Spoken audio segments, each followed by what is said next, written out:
My life, when it is written, will read better than it lived. Henry Fitz Empress, first Plantagenet, king at 21, the ablest soldier of an able time. He led men well, and cared for justice when he could, and he ruled for 30 years a state as great as Charlemagne's. He married out of love, a woman out of legend. Not in Alexandria or Rome or Camelot was there such a queen. She gave him many children, but no sons. King Henry had no sons.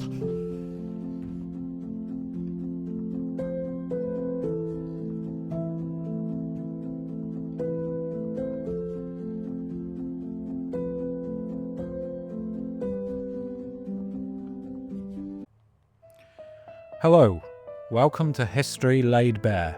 I am the Bear. Henry II, King of England, Count of Anjou and Duke of Normandy, by the grace of God, is a giant of the medieval world. He is the first English emperor. He was married to another powerhouse of the era, the beautiful, intelligent and powerful Eleanor of Aquitaine. Unfortunately, which is often the curse of women in history, she was very often a scapegoat. We know she was powerful. Her father had left her Aquitaine, Aquitaine being a large area of modern-day France. This gave her wealth. We know she was intelligent because she was educated to be part of the upper echelons of the nobility. At the age of 15, she was married to King Louis VII, making her Queen of France in 1137. So from a young age, she would have been around matters of state. We know she was beautiful because of writers such as Matthew Paris in the 13th century describing her as beautiful and charming. There was also songs about her at the time, rather crudely, about people wanting to be, in her company. Eleanor was the perfect medieval noble woman. One of Eleanor's curses in life was that she was so perfect in beauty, intelligence and wielding power that there was no shortage of men wanting to tear her down. When Louis VII was campaigning in the Second Crusades, some blamed Eleanor for its failings. During the campaign, one of Eleanor's vassals was left in charge of the rearguard of Louis's army. During their march through Turkey, he made an error which the Turks capitalised on, which resulted in many casualties. This was not Eleanor's fault, of course, but it was her vassal that made the mistake. Women were easy to blame in this time period. After all, it was Eve that convinced Adam to take a bite of the apple, which this bear understands.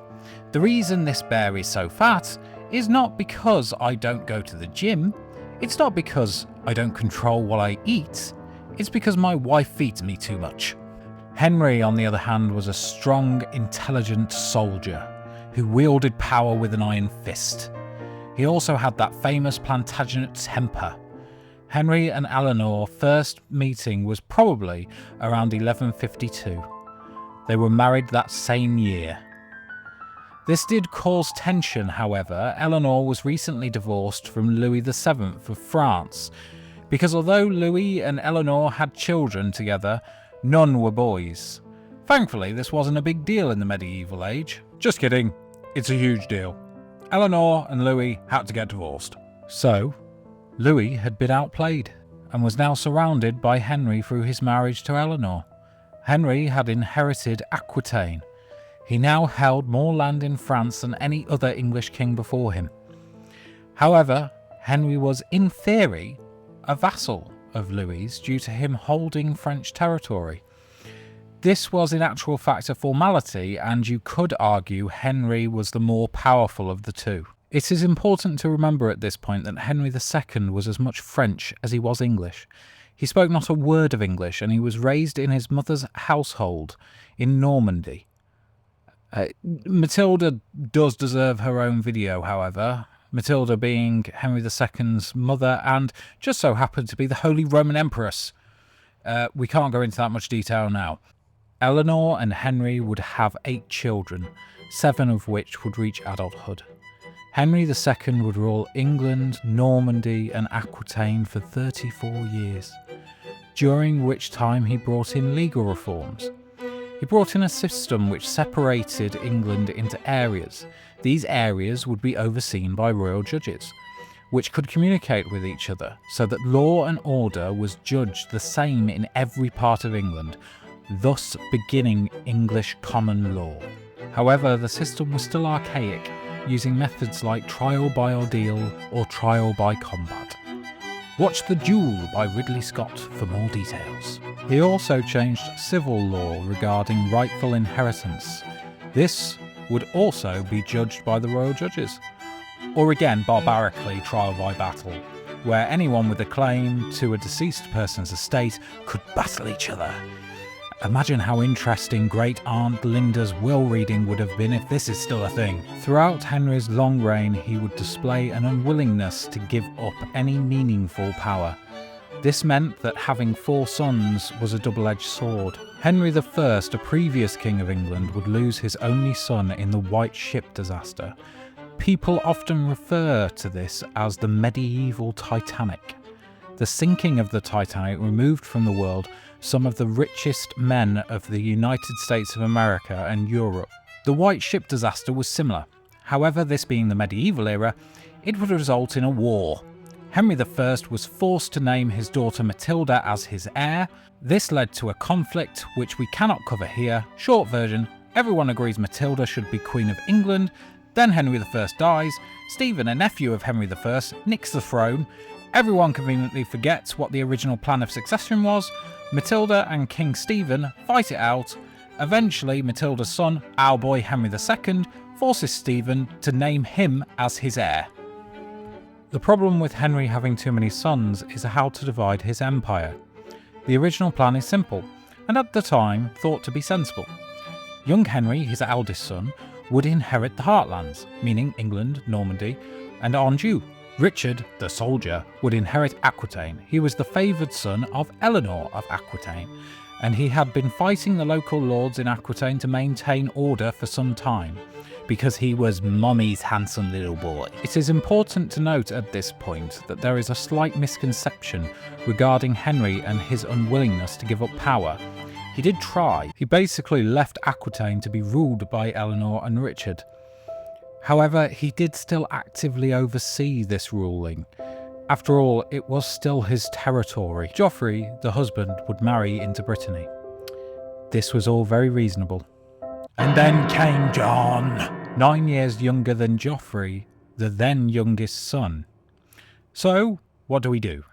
Right, let's crown Henry, the eldest son, king while Henry II is still alive, but give him no real power. The reason why Henry, which we are now going to refer to as Henry the Young King, is crowned is so that when Henry II dies, there is already another king in place. However, Henry the Young King expected to rule by his father's side. This was not the case. It was symbolic at best. Now, what do we do about John, Henry II's favourite son? Well, we give him a bit of his brother's lands. A pinch of England, a dollop of Normandy, a sprinkling of Aquitaine, and all his sons were happy. Henry II lived out the rest of his life in peace. The whole family would have get-togethers, and at Christmas they would play games, and take it in turns to cut the turkey. Just kidding, it was a recipe for disaster. War! In 1173, after 3 years of being crowned co-monarch with his father, Henry the Young King had reached the end of his limit. He demanded his father give over some of his territories, the territories that were rightfully his as King of England. Henry II, famous for his rage and strength, refused him and made it clear that while he lives, all of his empire belongs to him. Jordan Fatsum, a chronicler, wrote that Henry II would choose death rather than life before his son came to England. This was the ignition that started a war. Henry, the young king, Richard and Geoffrey went to the king they knew would support them against their father, the French king Louis VII. Because there are only three things certain in this life: death, taxes, and England and France are always down for a rematch. Hell, once they liked it so much they decided to make it last 100 years. Eleanor tried to join her sons against Henry, but was caught and put under house arrest by her husband. This would be her fate for the rest of Henry's life. War broke out in every territory Henry ruled. Not only had his sons turned against him, but also the King of Scotland and every baron, earl, lord that had a grievance with him. The only son to stay at his side was his dear John, mostly because he was still a child at this point. What followed was a series of engagements and sieges. It is interesting to note that Henry II played this war defensively, and his strategy is one of patience. He would normally be very aggressive in war. However, he showed that he was ever the powerful lion. After all, a lion in winter is still a bloody lion. Now, I know what you're thinking. My sons have turned against me. My wife has turned against me. My lords and barons. Maybe it's me. Maybe I'm a bad husband. A bad father. Maybe I could be a better king. Nah, it's Thomas Becket's fault. Thomas Becket was Henry II's Chancellor. They were best buds. They drank together and hunted. Thomas was also educated in canon law, theology, and he spoke Latin. So Henry put together a plan. In the medieval world, there was one group who were untouchable: the clergy. They were under the protection of the church. However, when the Archbishop of Canterbury died, Henry fought to install Thomas as the Archbishop, and using his powers of persuasion, the monks agreed to Henry's request. Thomas Becket becomes Archbishop of Canterbury in 1162. Unfortunately for Henry, Thomas finds God. He resigns as his Chancellor and stops taking Henry's calls.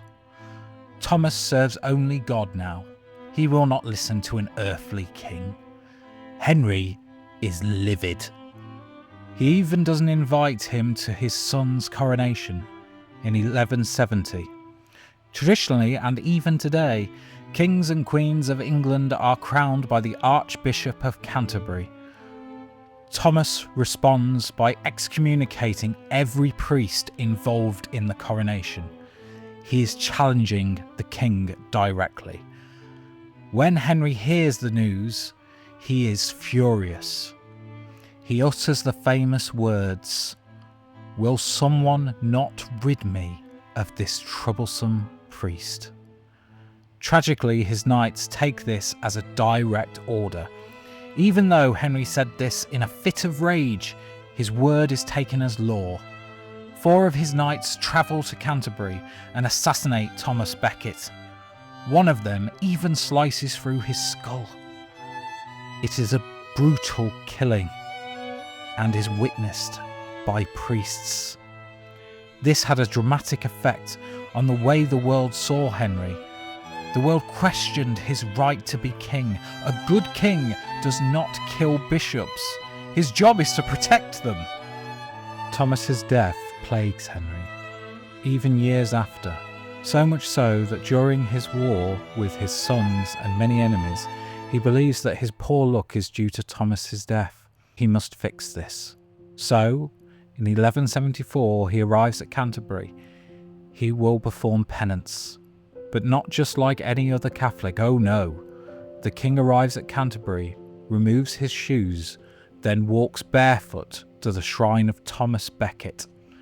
When he reaches the shrine, his feet are bloody, sliced open by the dirty, cluttered streets. Henry kneels in front of Thomas's shrine and orders the monks to whip him. He is whipped 300 times. The next day, one of his many enemies in the war, the King of Scotland, is captured. The war in England is won. Now he can focus all his might on the war in Europe. The war is quickly won. The young king surrenders, then Richard, and Louis VII, without a claimant to the throne to back, drops his support. God had answered Henry's prayers. 1174, Henry victorious. And so the mighty learned that to wrestle the club from Hercules' hand was no easy feat. That was said by Henry's treasurer at the time. He forgives his sons. However, the man who before found it difficult to give up power would now never give it up. His sons had betrayed him. They were given castles, land, money, but no titles. They had betrayed him, and Henry wouldn't let that happen again. Henry secures all of his lands. This is where our journey should have ended. Henry is now 40. He has crushed all rebellions. He has made his mark on history, and 40 is not a young age in the medieval era. But Henry would now have to endure the loss of another son. Henry, the young king, unexpectedly died. Henry mourned his son deeply. In our children, we see ourselves. We also see every possible future, endless possibilities. A piece of one's soul goes with them. Henry, the young king, died of dysentery, 11th of June, 1183. While dying, he asked to see his father, a request that was refused. They were at war at the time, and Henry II thought it was a trick. Henry II said, "He cost me much, but I wish he had lived to cost me more." He would rather his son be fighting against him than face a world without him. This was a tragedy. However, his death let loose the dogs of war. Again, Henry refused to name an heir after his eldest son's death. So Richard would join with Philip II, the new King of France, against his father, and this time he would be victorious. Henry, the now sick old man, had to be strapped to a horse to hear Richard's demands. Richard demanded he be made Henry's heir. Henry agreed. However, Henry's last words to Richard showed that the lion was still in there. Somewhere deep in this sick old man dying was one last roar. He rode up close to Richard and said, "May God grant me live long enough to have vengeance on you." God did not grant his request. On the 6th of July, 1189, in France, Henry II left this mortal coil. The lion had been defeated by time. Henry II is a man with many different sides. There is no doubt he loved his family and was hurt by their betrayal. He grasped power, perhaps too tightly. He kept his empire together by his impressive energy. He never stayed in one place for long. He also used his pure force of will. He had a rare quality of always being the strongest force in any room. These qualities were not replicated by his sons. King Richard the Lionheart was a soldier. He inherited his father's strength, but cared nothing for England. King John inherited his father's energy, but none of the qualities that made Henry a powerful king. Without Henry II, the empire fell. The last land to fall would be in 1259 under Henry III, when he became a vassal of the King of France, Louis VIII. Without Henry, his empire barely lasted 70 years. Keeping his power to himself had cost him his wife and his sons. His last words were said to have been, "Now let the world go as it will. I care for nothing. Shame, shame on a conquered king."